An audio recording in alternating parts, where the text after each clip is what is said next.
Salut à tous et bienvenue sur la chaîne Graines de Copeaux. Aujourd'hui, on se retrouve dans un endroit particulier. Vous l'avez peut-être vu sur les réseaux sociaux. On se retrouve plus particulièrement ici à une scierie locale pour nous qui nous approvisionne le lycée. On se retrouve avec Bertrand. Bonjour Bertrand. Bonjour. Bertrand, est-ce que tu peux nous expliquer un petit peu l'endroit où on est et ce qu'on y fait? Alors ici, on est à la scierie du Rubemade. Et la scierie du Rubemade existe depuis un peu plus d'un siècle. Ouais. Et c'est une entreprise familiale qui est spécialisée dans le sciage de chêne. Donc on scie des grumes de chêne, on les sèche, on les trie et on les stocke. Et ensuite on les vend à nos clients qui sont principalement des parqueteurs pour 80% des cas. Et 20% du reste, c'est des fabricants d'escaliers ou des fabricants de meubles. Ok. Alors c'est vrai que vous avez peut-être l'habitude de vous approvisionner, je ne sais pas, peut-être dans des magasins de grande surface. C'est vrai que pour les professionnels, c'est quand même plus pratique de s'approvisionner directement depuis la scierie, puisqu'on arrive à avoir les sections en tout cas normées et bien souvent les prix aussi sont plus attractifs que dans des grandes surfaces, notamment au mètre cube, puisque le prix se fait au mètre cube ici. Oui, c'est ça, c'est au mètre cube. Ouais. Alors, ce que je vous propose aujourd'hui, c'est qu'on va faire ensemble le tour de l'exploitation. On va voir un petit peu toutes les différentes étapes, les particularités peut-être en interne. Donc, vous l'avez compris, vous avez vu la pile. Alors, attendez, regardez. Quand même. Hein. Donc, vous voyez qu'il y a beaucoup de bois. Est-ce que tu peux déjà peut-être nous expliquer pourquoi il y a autant de stock? Ouais. En fait, on est obligé de scier et d'avoir beaucoup de stock d'avance parce que le bois prend beaucoup de temps à sécher naturellement. Ce qu'on aime bien faire, c'est de le laisser sécher tranquillement dehors ou à l'abri pour les qualités un peu plus hautes. Et on va le laisser ressuyer, comme on dit dans le métier, jusqu'à ce qu'il perde de l'humidité. Pour arriver à moins de 30% d'humidité. Voilà. En dessous de 30% d'humidité, on va pouvoir le mettre au séchoir tranquillement pendant plusieurs mois et ensuite le garder dans des halls climatisés pour pas qu'il reprenne l'humidité. Voilà. D'accord. Donc quand il arrive, il a à peu près à combien de pourcentage d'humidité? Tombant de scie, c'est-à-dire une fois qu'il vient d'être scié, il va être à 55-60% d'humidité. Et suivant la période de l'année, il va sécher plus ou moins vite dehors. Donc pour tout le bois qui est scié à partir du mois d'octobre par exemple, l'hiver il ne va pratiquement pas sécher. Ouais. Il va commencer à sécher à partir du mois de mars-avril. Il va beaucoup sécher les mois d'été bien sûr. Un bois qu'on scie vers le mois d'octobre, on va pouvoir le mettre au séchoir sereinement à partir du mois de septembre de l'année suivante. Ok, il va repartir pour 2 mois. 2 mois. Ouais. Donc on est presque sur 1 an de séchage au final. On est sur 1 an de séchage pour du 27 mm d'épais. Ouais. Pour des épaisseurs plus importantes, on peut laisser ressuyer le bois dehors pendant 2, 3, voire 4 ans avant de le mettre au séchoir. Et le temps de séchage va être beaucoup plus long aussi. Pour des plots de 80 mm ou de 100 mm, on va laisser dans le séchoir près de 5 à 6 mois. D'accord. Ouais. Parce que c'est vrai que nous, on entend souvent dire, alors je ne sais pas si c'est vrai, tu vas pouvoir nous confirmer, mais si vraiment on veut le faire sécher naturellement, c'est 1 cm par an? Oui, c'est ce qu'on dit. C'est ce qu'on dit. Alors ça dépend beaucoup du climat en fait. Voilà. Ouais. Si un bois ne va pas sécher de la même façon s'il se trouve à Lille ou s'il se trouve à Marseille. Ouais. Voilà. Et ensuite, un bois qui est sec naturellement ne va pas se comporter de la même façon qu'un bois qui est passé au séchoir au final. Voilà. Ouais. Parce qu'en fait, ce qu'on va chercher à faire, je pense, c'est on va essayer de le baisser le plus naturellement possible en hydronomie pour éviter les déformations. C'est ça, en dessous de 30%. Une fois que l'eau libre est sortie du bois, on a beaucoup moins de risques de discoloration et de gerces, tous ces problèmes qu'on peut rencontrer pendant le cycle de séchage. D'accord. Donc là, ce que je vous propose, c'est qu'on va tout de suite aller au parc à bois, c'est ça qu'on l'appelle? C'est ça, sur le parc agrumes. Ouais. Voilà, le parc agrumes, donc c'est là où tout va commencer. Donc si vous voulez des vidéos avant le parc à agrumes, donc comment on abat, etc. J'ai déjà fait une vidéo, donc je vous renvoie, vous avez juste à cliquer là sur le lien, la petite bulle qui s'affiche. Puis comme ça, vous pourrez avoir l'abattage et le débardage avec le grumier. Nous, on se retrouve au parc à bois tout de suite.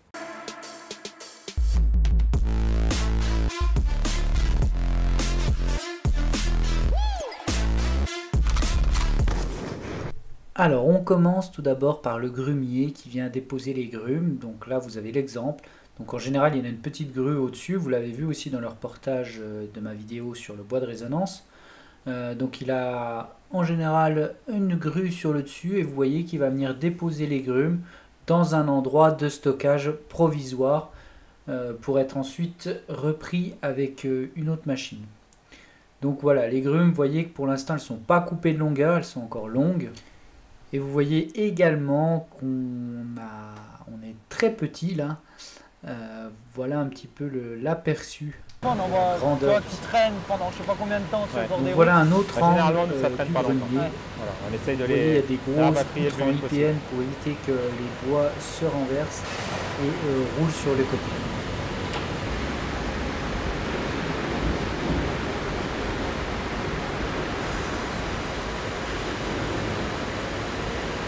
C'est pour ça qu'il est noir, parce qu'il est stocké sous arrosage chez nous.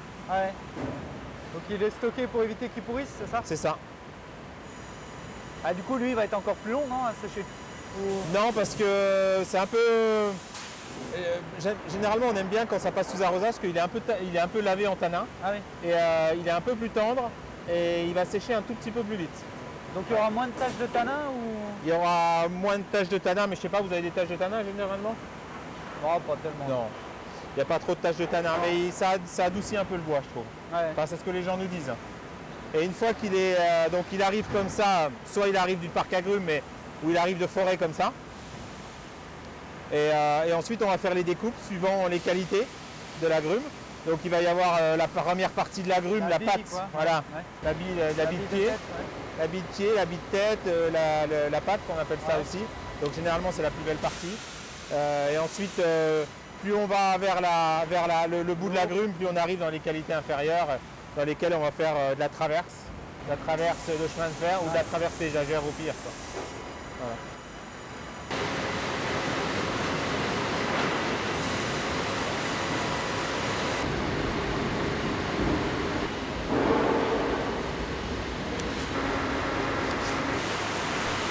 Alors là, on a une machine sur rail, un petit peu comme un train, comme un wagon de train, qui permet de se déplacer, où on a un grappin dessus, et ce grappin va nous permettre de prendre des bouts de bois et d'organiser le parc agrumes, notamment, je pense, à couper les grumes qui sont très longues de base, 6 mètres de long pour certaines, les couper en morceaux de 3 mètres par exemple, et pouvoir ranger et trier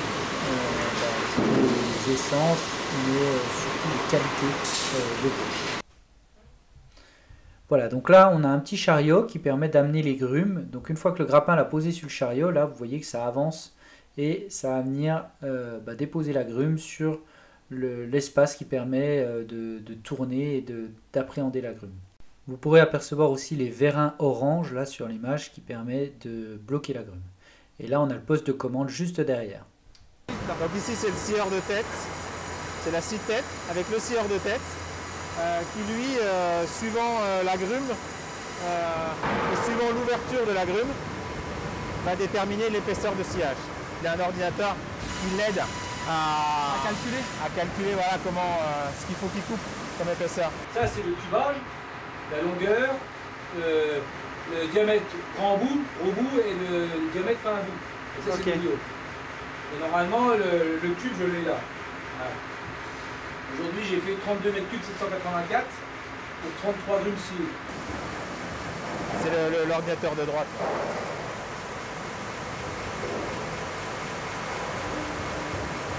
Et là, niveau recrutement, vous arrivez à avoir des scieurs ou... Alors, notre prochain scieur, c'est son fils en fait, qui a fait plusieurs stages à la scierie pendant des années quand il était jeune, et ça lui a toujours plu. Et je lui ai demandé si un jour il voulait pas venir travailler ici. C'était prévu qu'il fasse de la mécanique. Finalement, il a dit non, je préfère venir travailler à la scierie. Donc maintenant, il a appris avec son père, du coup, à scier. Et une fois par semaine, c'est lui qui scie. Voilà. Et lui, il va arrêter dans 2 ans, et comme ça, normalement, dans 2 ans, on sera prêt. Mais sinon, il y a quelques écoles en France pour former les scieurs, mais il n'y a pas beaucoup de candidats. Et il y a beaucoup plus de demandes que de candidats. Ouais. Et ben en fait, il y a plusieurs postes très importants. Il y a le poste sur la découpe des grumes. Ouais. Parce que si la grume a été achetée sur 3 mètres en premier choix et que le gars qui découpe, il découpe que 2 mètres en premier choix, Ouais. ben, on a perdu 1 mètre qui a été acheté très cher, qui va aller dans une qualité inférieure et qui sera dévalorisé. Donc ça, c'est un poste important. Lui, il a un poste important aussi parce que si la grume s'ouvre bien et qu'il aurait pu faire, je sais pas moi, pour faire un avivé de premier choix en 30 cm de large et puis qu'il préfère aller vite et puis faire des petites largeurs de planche, Ouais. ben, on va perdre aussi de l'argent. Et à la déligneuse, là-bas, au poste où on va voir, c'est la même chose. D'accord. Il y a 3 postes clés vraiment ici. C'est que quand tu dis elle s'ouvre bien, Ouais. c'est on la coupe et on voit tout de suite si c'est. Tu vas voir celle-là. Ouais.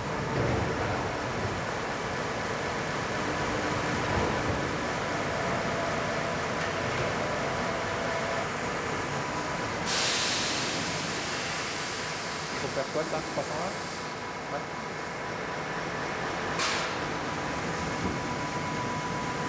Donc normalement une comme ça, c'est fait pour faire des largeurs de 320 mm. Pour faire du parquet. Dans une qualité mixte.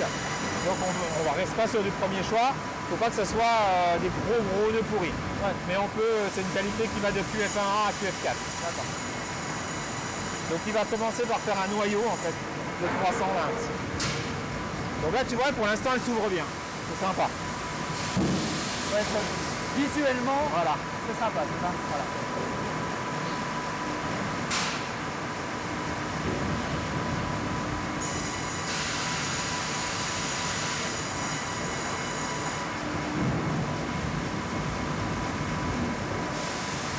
Là il y a déjà une blessure. Je vois.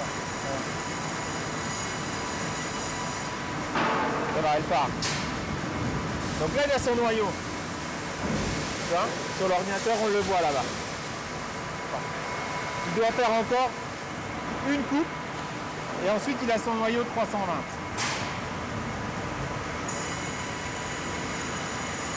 Parfait. Voilà, la planche est passée. Il a son noyau, il va pouvoir la retourner. Voilà, et ensuite, toutes les planches qu'il va scier font 320 mm.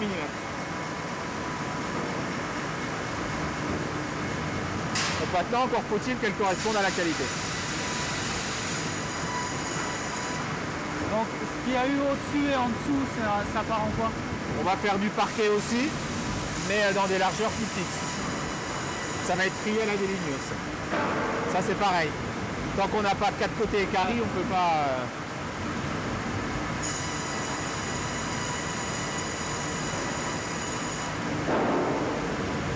Voilà, là on va commencer, Ouais. normalement.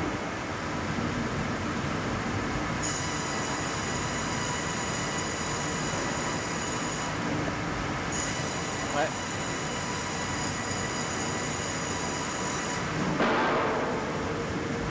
Donc ça c'est vraiment typique la qualité qu'on a besoin. Donc là on est sur quelle qualité là?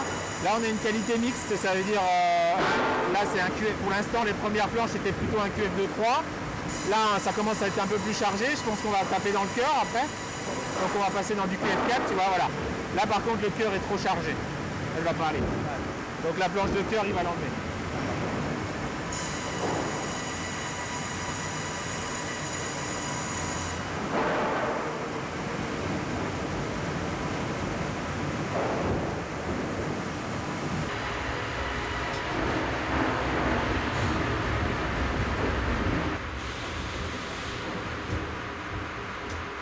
Il y a un bois comme ça, Ouais. de l'autre côté, ça fait pas vu le défaut là. Ouais, d'accord. Du coup, ça c'est un bois qui est content qu'on aurait trop. Et l'autre côté, moi j'avais le côté là. Il était bon, ouais. Ben voilà, j'ai fait Ouais. l'épaisseur. Parce que on sent qu'il était bon, mais du coup, quand je suis tombé, il était pas bon. Alors, du coup, ben là, il faut que je. Mauvaise j'arrive à- surprise, quoi. Ouais, c'est pas évident, je crois. Ah, ça c'est quoi? C'est des traces d'humidité ou? Ah, ça c'est des blessures, c'est où, quand il était plus petit, il a pris un arbre sur lui. Ouais. Et ça a écrasé. Ouais. Ça fait, ou alors c'est. Ça peut être plein de trucs, ça peut être aussi la foudre. C'est 38. Ouais. On a le 45, c'est 48, le 54, le 65. Ouais. Et après, c'est les grosses épaisseurs, on en fait. Le 100, on en fait plus. fais un ou deux pots de temps en temps. Après, ce que je disais, nous, à Bertrand, nous, surtout avec nos élèves, déjà quand c'est du 80, pour le transport, c'est pas évident. Hein. Voilà, et puis voilà, après, tu fais bien assez peut-être un peu de travailler. Donc tu vois, dans une grume comme ça, on a sorti 1, 2, 3, 4, 5, 6, 7 planches seulement. Hein. Ouais. C'est pour ça que les rendements, une grume qui sort comme ça, qu'on a acheté 500 balles, 500 €, tu vas avoir un rendement de 40%. Ça veut dire que ouais, on a 60% de perte. C'est ça, 60% de perte. Ouais. On croirait pas. Hein. Ouais. C'est quoi, c'est du carbure là ou... Non. Non. C'est des affûtages simples. D'accord. Et là, ben, j'en prends 2 par jour. 2 par jour sans choper de ferraille. Ni de cailloux. Si je chope un caillou de ferraille, ça fait une avant plus. Ouais. Ah, j'ai vu toute la tension et tout, c'est automatique de la lame. Ouais, oui, c'est moi qui regarde avec le pommeau. Le présostat, ouais. Ouais, ça fait une lame quoi, vous changez midi et puis... Voilà, midi et le soir. Le soir, ouais. Il y en a qui les changent une fois par jour, mais moi je la change 2 fois. Et du coup, vous avez ouais, une dizaine, une quinzaine de lames en stock. Hein? J'en ai plus de 40. Ah oui. J'ai toute la ligne là. Ouais. Il y en a encore un haut au-dessus là-haut. Et puis bah, ceux qui sont partis en affûtage, Ouais. ils passent tous les mardis. Alors bah, à chaque fois, il ramène ceux qu'il a affûtés, il reprend ceux que je mets là-haut. Alors là, il me semble important de décomposer un petit peu toutes les étapes. Donc là, vous voyez ce qu'on enlève, là, la première partie, c'est ce que nous on appelle le flash. En fait, c'est une partie où il n'y a que de l'écorce. Donc ça, la partie où il n'y a que de l'écorce, vous voyez, ça passe sur le papier roulant en dessous. Et ça va se retrouver en fait broyé et coupé dans un concasseur. Et là, on voit le tapis qui sort du concasseur. Ça va faire des petites plaquettes, voilà, et on remplit en benne. Et c'est ça qui va en partie servir à alimenter les chaudières pour sécher le bois. Donc vous voyez, ça fait quand même pas mal de chutes. Il y a ce qu'il faut. Et donc c'est le flash, nous ce qu'on appelle le flash. Ensuite, les premières planches, vous vous souvenez tout à l'heure, on avait besoin d'une largeur de 320. Donc toutes celles qui ne vont pas faire 320, première qu'on enlève, là, au-dessus et en dessous, elles vont continuer sur les convoyeurs et vous voyez, elles vont en fait aller jusqu'au bout du convoyeur où une fois au bout, elles vont être éjectées sur la droite et on verra un petit peu plus tard ce qu'on en fait. Ensuite, on va se pencher sur les bonnes planches. Donc ça veut dire que les bonnes planches, comme tout à l'heure, on voulait des planches de 320 mm, c'est pas toujours le cas, mais là en tout cas c'est 320 mm. Bah, toutes ces planches qu'on fait de 320 mm et qui correspondent à la qualité voulue, elles vont être éjectées très rapidement. C'est-à-dire que là, vous les voyez, elles passent sur le convoyeur et quasiment tout de suite après la sortie de la tête de scie, sur les premiers convoyeurs, elles vont être éjectées. Et là, il y a des employés qui vont charger, qui vont faire des paquets, qui vont faire des tas d'avivés de planches de 320. Pourquoi aussi rapidement? Puisque c'est quasiment le produit qu'on veut très régulièrement et du coup c'est lui, c'est pour ça qu'on a coupé la grume. Donc il y en a beaucoup et c'est beaucoup des formats identiques. Vous voyez là c'est la même largeur, même longueur, même qualité. Donc vous voyez ils sont en train d'empiler au fur et à mesure les planches. Alors par contre, c'est vrai qu'il y a des fois plusieurs épaisseurs qui sont concernées puisque en fonction de ce que le scieur de tête décide, vous voyez là par exemple on a des grosses épaisseurs devant et des plus petites. Pour les grosses épaisseurs, ils ont des appareils de manutention qui leur permettent d'éviter de porter les planches. Parce que vous savez bien s'ils portent les planches toute la journée, c'est vrai que c'est très contraignant. Donc là on voit par exemple un bras avec une sorte de grande ventouse qui permettent de la manipulation des gros plateaux.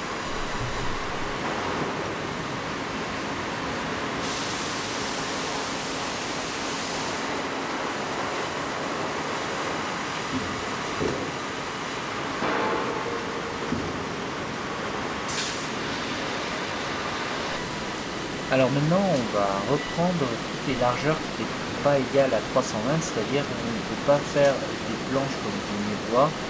Et donc on va suivre leur parcours. Donc tout à l'heure, je vous ai dit, il suit le convoyeur et il atterrit tout au bout à droite, là-bas, où il va être projeté sur la droite par un vérin. Donc toutes ces planches-là, elles font des largeurs et elles sont de qualité différente.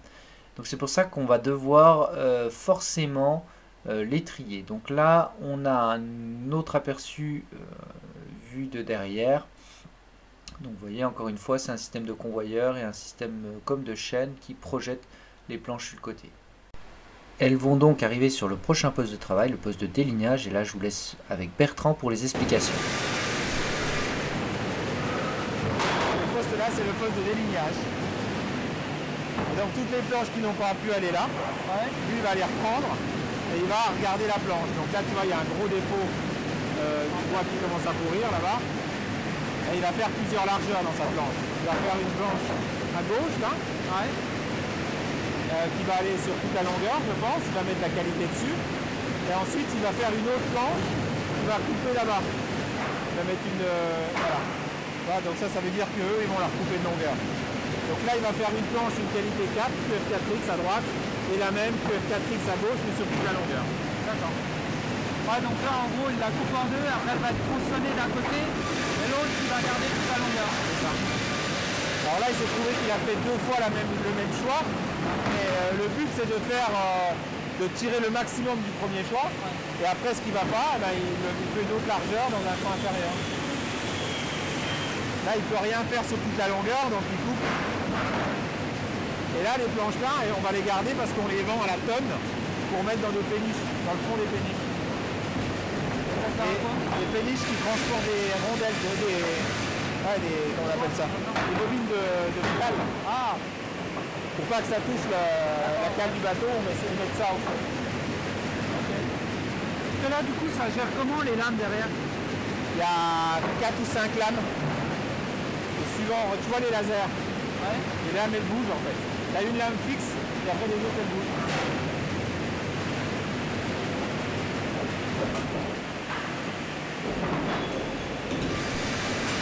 Voilà, alors pour bien comprendre, on va décomposer le mouvement. Vous voyez donc cette déligneuse, donc l'opérateur va régler, il va choisir la qualité sur chaque planche qu'il veut, et quand il va mettre dans la machine, en fait ça va ressortir un petit peu sur le côté, c'est pour ça que j'ai voulu vous montrer la vue. Et vous voyez, il y a un système de convoyeur qui va remonter les planches juste derrière la machine au prochain opérateur. Là, on peut voir une vue d'ensemble avec également le panneau de commande du prochain opérateur. Donc ça vous permet de situer un petit peu la machine également. Derrière, on peut voir également un petit peu tous les box. On retrouve donc Bertrand pour les explications. Et toutes les autres planches, suivant la qualité, il va les faire tomber dans différents box qui vont correspondre à différents paquets pour les empiler. Ah oui, donc là, c'est quand il met la planche, il appuie en même temps sur le panneau, le tableau de commande. C'est ça. Et après, avec un système de convoyeur, ça... C'est ça. Là, ça les fait tomber suivant le numéro sur lequel il a appuyé. Et donc, c'est là où on va couper en longueur ce qu'on a vu tout à l'heure, par exemple. Alors lui, il va les couper en longueur à la tronçonneuse s'il peut. Sinon, après, les paquets sont recoupés. Une fois que le paquet est fini, il est recoupé. Tout entière, quoi. Voilà.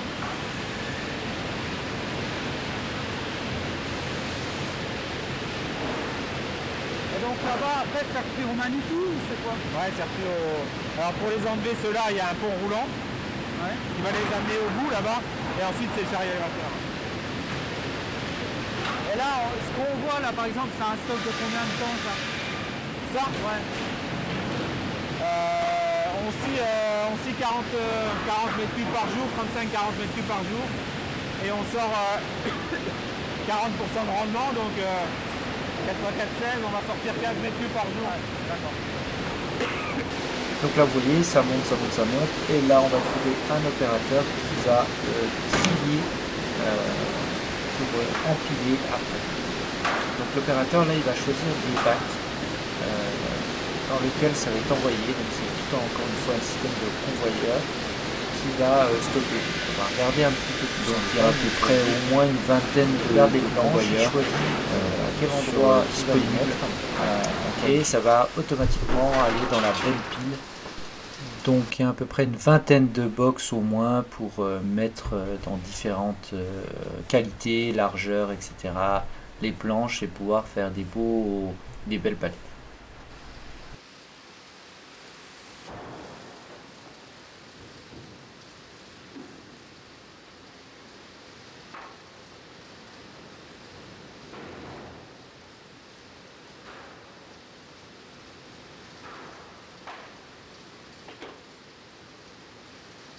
Alors là, on va retrouver Bertrand qui va nous expliquer les 3 possibilités de découpe possibles dans une scierie.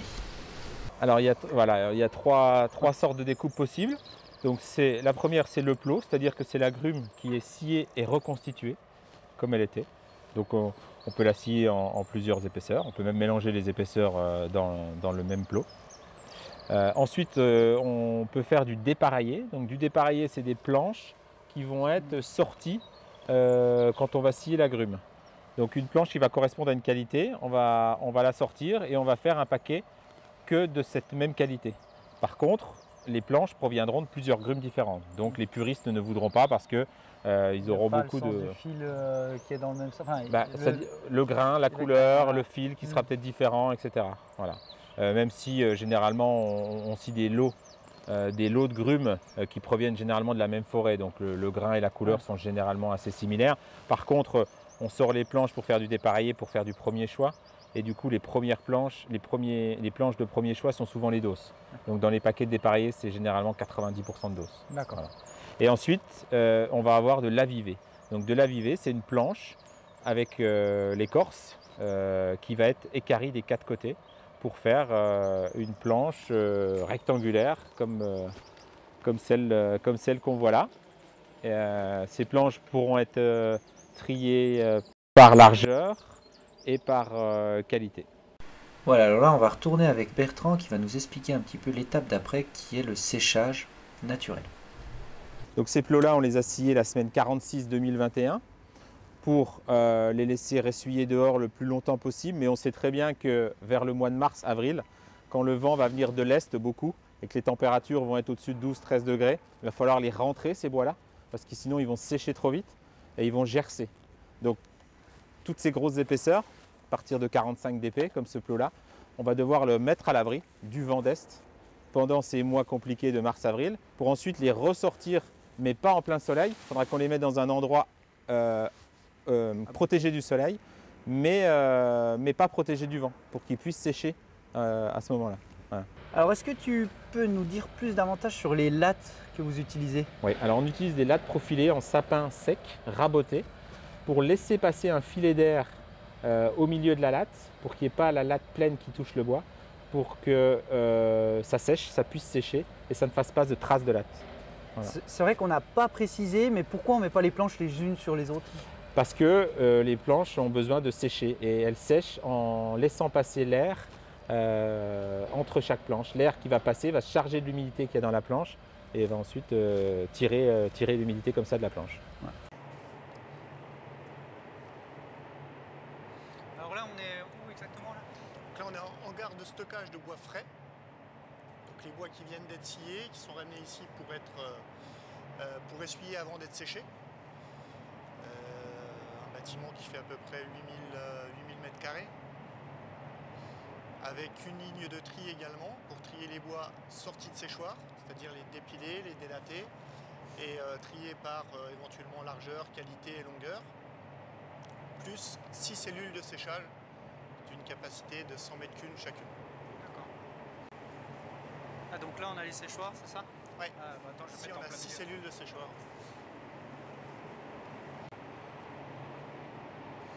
Donc là, dans une cellule, t'en mets combien? 100 m³. 100 m³. Ouais.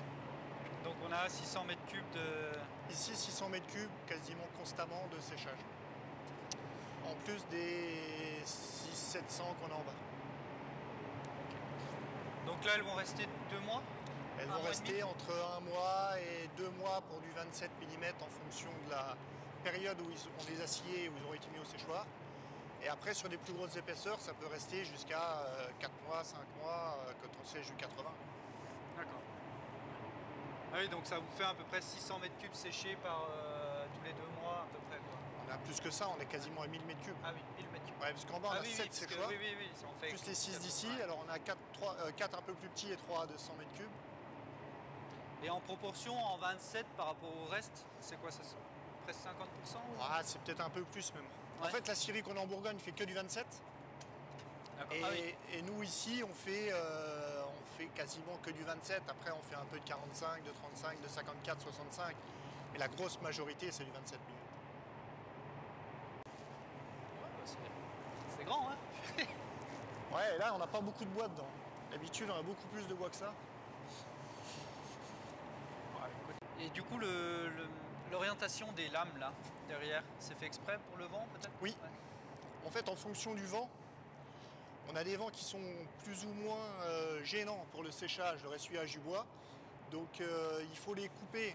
Donc en fait les vents d'est sur certaines périodes de l'année, on va dire nord-est à nord-nord-est à nord-est-est. Ouais. Comme ça. Nord-est-est. Ouais, c'est ça. Sont des vents qui provoquent de la gerce. À partir du mois de fin mars, avril, vent très sec. Ouais. Donc ça fait de la gerce sur les bois et voilà, pas bon, ça altère la qualité du bois.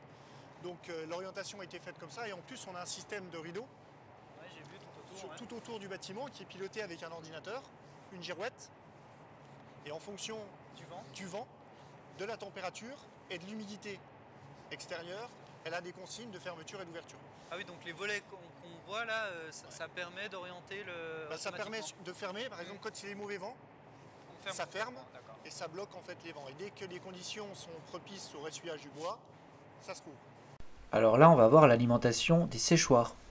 Toute la sciure par un système d'aspiration arrive directement dans le silo et les écorces et le bois qu'on broie une ou deux fois dans l'année, on le met manuellement dans le silo et tout est mélangé dans le silo et ensuite le silo alimente la chaudière qui nous sert à chauffer les séchoirs. D'accord. Ah oui, donc rien n'est perdu en fait. Rien n'est perdu. Le filtre est presque plus gros que la chaudière. Et le filtre, lui, il sert à quoi exactement? Il sert à filtrer les poussières qui sont un peu trop grosses, si tu veux, Okay. qu'on n'a plus le droit de rejeter dans l'air. Ouais. Donc tous les séchoirs sont gérés informatiquement. Une personne chez nous qui s'occupe que de ça. Donc matin et soir, elle contrôle si les séchoirs se passent bien. Alors, comment ça marche un séchoir? Nous, on va rentrer les bois dans le séchoir. On a 3, 4, 5, 6, 7, 8 sondes qu'on va répartir un peu partout dans le séchoir, dans les bois. Ouais. Donc on va les enfoncer à peu près de moitié de l'épaisseur du bois. En plein milieu des grumes? Non, on va essayer de le mettre déjà un peu plus vers le bout pour pas faire un gros trou sur la planche. Et puis le gars qui va faire ça, il va en mettre généralement, il va essayer de le mettre le plus possible dans le faux quartier. Parce que la dose va sécher plus vite, le quartier pur va sécher plus doucement, mais c'est moins grave. Avoir une moyenne. Voilà, et là on va travailler en fait sur le faux quartier.